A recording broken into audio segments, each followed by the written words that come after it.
I need to talk to y'all about the scary part of being a female comedian.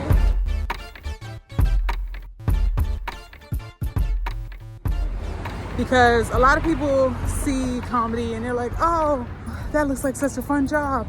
I want to do it. You guys get to be at comedy clubs, hanging out at night, chopping up with your friends, traveling.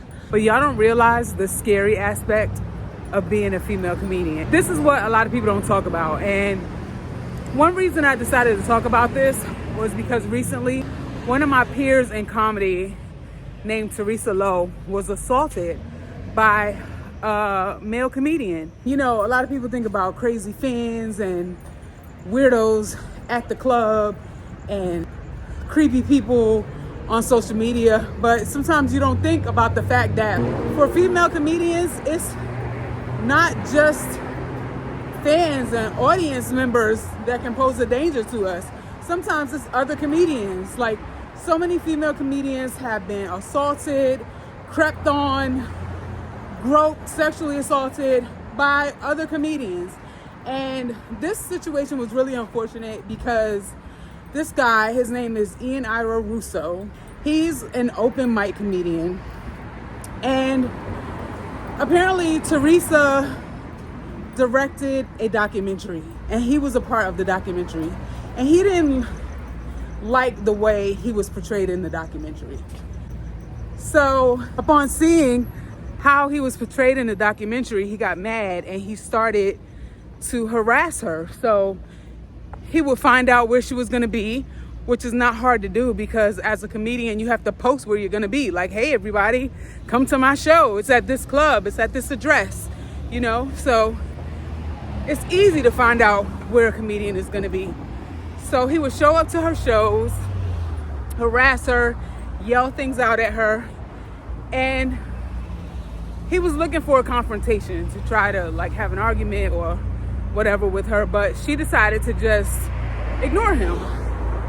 And ignoring him infuriated him to the point where he got upset. He slapped a cup of coffee out of her hands, poured water from his water bottle all over her, and then he hit her in the head with a metal water bottle and gave her a concussion, which is unacceptable.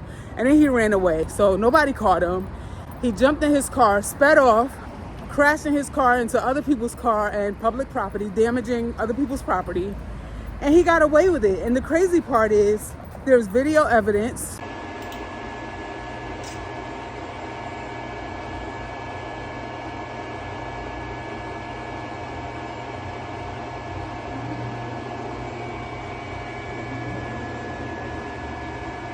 There's witnesses, and she called the police and they said that they were not going to pursue him because assault is just a misdemeanor, and that if she wants to pursue legal action, she would have to take it up with the district attorney. Now, this is news to me because I always thought that if somebody assaulted you, they'd get arrested immediately.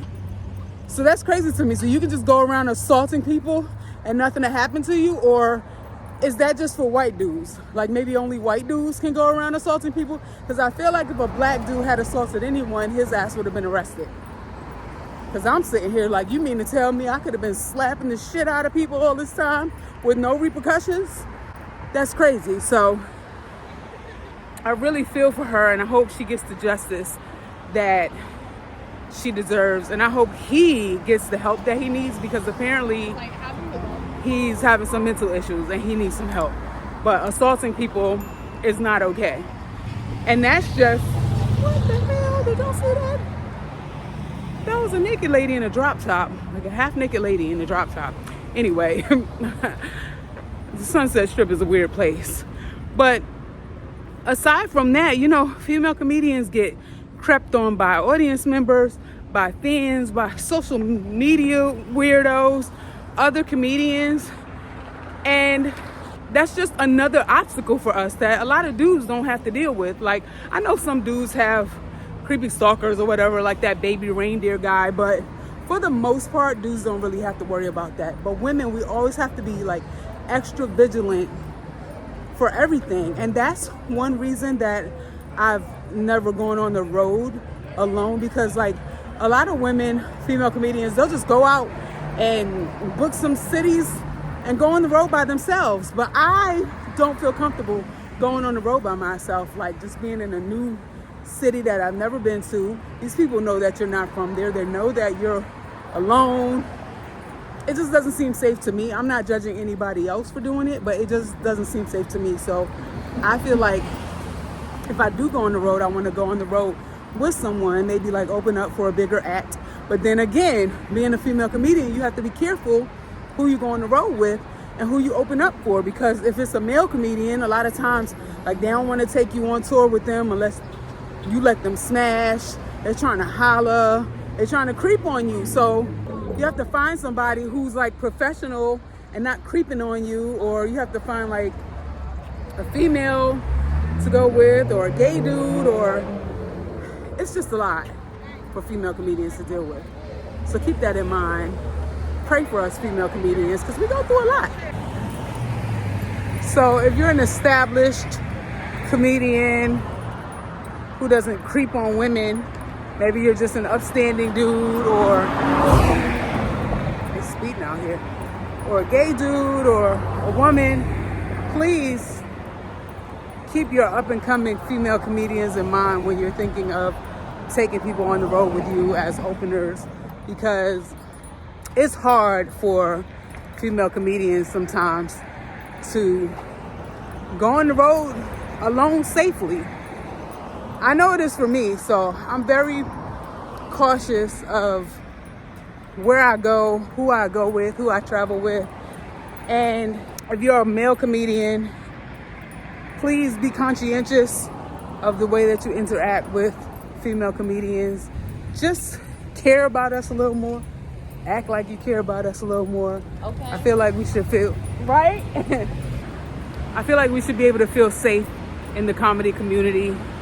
I feel like we're a family in the comedy community, and I just feel like the male comedians should look out for the female comedians and just make us feel safe.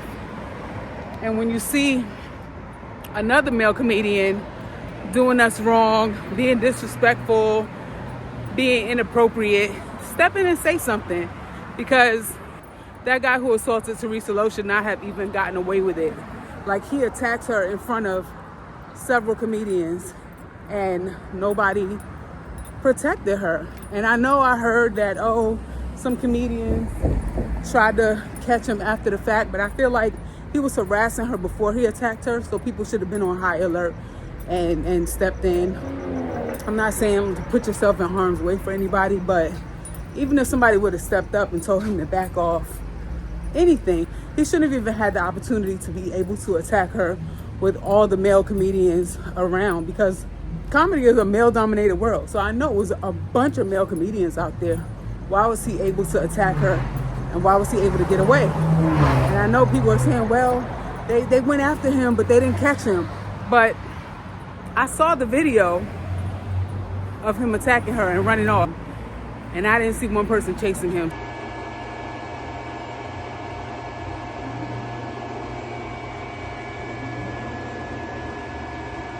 I don't know what fantasy land people are living in when they said that a bunch of people chased him and tried to catch him, because I didn't see that on the video. But please, male comedians, please protect your female comedians, and just comedians as a whole, female and other. We got to look out for each other and protect each other, because it's not always safe out here for us. And, you know, comedy is a nighttime gig. So we're out here a lot of times at night. We're out here on the road in different cities, different states, sometimes different countries. It's fun and it's giggly and it has this like glamour and it has this rugged moments, but it's not always safe. So look out for your fellow comedian. We really are a family out here.